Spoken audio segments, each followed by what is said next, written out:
Item ಯಾವುದೇ ಇರಲಿ try ಮಾಡಿ ಆಚಿ ಚಿಕನ್ ಮಸಾಲಾ. ಆಚಿ ಚಿಕನ್ ಮಸಾಲಾ. ಸರ್ 6 ವರ್ಷ ಆಯಿತು ಇವತ್ತಿಗೆ ಕೆಪಿಸಿಸಿ ಅಧ್ಯಕ್ಷರಾಗಿ. ಕಷ್ಟಕಾಲದಲ್ಲಿ ನೀವು ಕೆಪಿಸಿಸಿ ಅಧ್ಯಕ್ಷರಾಗಿದ್ದರು, ಕೊರೋನಾ ಕಾಲದಲ್ಲಿ ಹೇಗಿತ್ತು ಸರ್ ಜರ್ನಿ? ಇದೆಲ್ಲ ಎಕ್ಸ್ಪ್ಲೇನ್ ಮಾಡ್ತೀನಿ, ಇವತ್ತು ಬೇಡ. ನಾಳೆ ನಾವು ಪ್ರೆಸ್ ಕಾನ್ಫರೆನ್ಸ್ ನಾಳೆ ಮಾಡೋಣ ಅಂತ ಪ್ರೆಸ್ ಕಾನ್ಫರೆನ್ಸ್, ಇವತ್ತು ಬೇಡ. ಇವತ್ತು ಬರೀ ಶಾಸಕರಿಗೆ ಮಾತ್ರ ಕರೆದಿದ್ದೀನಿ. ಕೆಲವು ನಮ್ಮ AICC ಸೆಕ್ರೆಟರೀಸ್ ಯಾರು ಬೆಂಗಳೂರಲ್ಲಿದ್ದಾರೆ, ನಮ್ಮ ಪಾರ್ಲಿಮೆಂಟ್ ಕ್ಯಾಂಡಿಡೇಟ್ಸ್ ಯಾರು ಅವ್ರು ಮಾತ್ರ ಇವತ್ತು ಕರೆದಿದ್ದೀನಿ. ನಾಳೆ ಆದಮೇಲೆ ನಾಳೆ ಮಾತಾಡ್ತೀನಿ. ಸರ್ ಗ್ಯಾಸ್ ಬೆಲೆ ಏರಿಕೆ ಆಗ್ತಾ ಇದೆ ಅನ್ನುವಂಥ ಕಾರಣಕ್ಕಾಗಿ ಹೋಟೆಲ್ ನೋಡಿ, ಬಂದ್ ಮಾಡಬೇಕು. ಪಾರ್ಲಿಮೆಂಟಲ್ಲಿ ಸರ್ಕಾರ ಇದನ್ನು ಚರ್ಚೆ ಮಾಡಬೇಕು. ಇವತ್ತವರೆಗೂ ಚರ್ಚೆ ಮಾಡೋಕ್ಕೆ ಅವಕಾಶ ಕೊಡ್ತಾರೆ. ಅದಕ್ಕೆ ನಮ್ಮ ಎಲ್ಲ MP ಗಳು ಇಂಡಿಯಾ ಒಕ್ಕೂಟದ MP ಗಳ ನೇರ ಪ್ರತಿಭಟನೆ ಮಾಡಿದ್ದಾರೆ. ಯಾಕೆ ಅವ್ರಿಗೆ ಭಯ?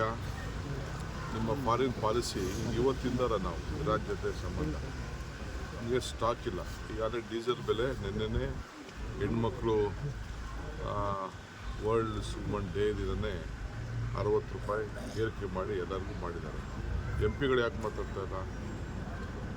MP ಗಳು ಒಬ್ಬರು ಮಾತಾಡ್ತಾ ಇಲ್ಲ. ಈ ಗ್ಯಾಸ್ ಬೆಲೆದು ಗ್ಯಾಸ್ ತೊಂದರೆ ಆಗಿರೋದು ಈಗ ಎಲ್ಲ ಸ್ಟ್ರೈಕ್ ಮಾಡ್ತಾರಲ್ಲ, MP ಗಳು ಅದ್ರ ಬಗ್ಗೆ ಮಾತಾಡಲಿ. ಎಲ್ಲದಕ್ಕೂ ಧ್ವನಿ ಎತ್ತಾರೆ, ಭಾಳ ವಿಚಿತ್ರವಾಗಿ ಧ್ವನಿ ಎತ್ತಾರೆ, ಎಲ್ಲ ಮಾತಾಡ್ತೀನಿ.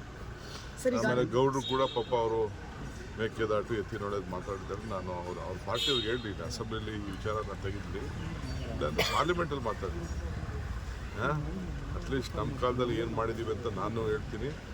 ಇವತ್ತು ಪಾಪ ಅವ್ರಿಗೆ ಸುಮ್ಮನೆ ನಾನು ಡಿಸ್ಟರ್ಬ್ ಮಾಡೋದು ಸರಿ ಇಲ್ಲ. ಈ ವಯಸ್ಸಿನಲ್ಲಿ ನಾನು ಅಟ್ಯಾಕ್ ಮಾಡ್ದಂಗೆ ಆಗ್ತದೆ. ನನಗೆ ಅಟ್ಯಾಕ್ ಮಾಡೋಕ್ಕೆ ಇಷ್ಟ ಇಲ್ಲ. ಸೊಲ್ಯೂಷನ್ ಅವರೇ ಹೇಳಲಿ. ಅದು ದೇವೇಗೌಡರು ಪಾಪ ಈ ವಯಸ್ಸಿನಲ್ಲಿ ನಾನು ಅವ್ರಿಗೆ ವಹಿಸೋದು ಬೇಡ ಅಂತ ಅಂದ್ಬಿಟ್ಟು ನನಗೆ ಗೊತ್ತಿಲ್ಲ. ನಾನು ಮಾತಾಡ್ತೀನಿ ಸರ್. ನಿನ್ನೆ ದೆಹಲಿಗೆ ಹೋಗಿದ್ರಿ, 2 ದಿನ ಪ್ರವಾಸ ಮಾತಾಡ್ತೀನಿ.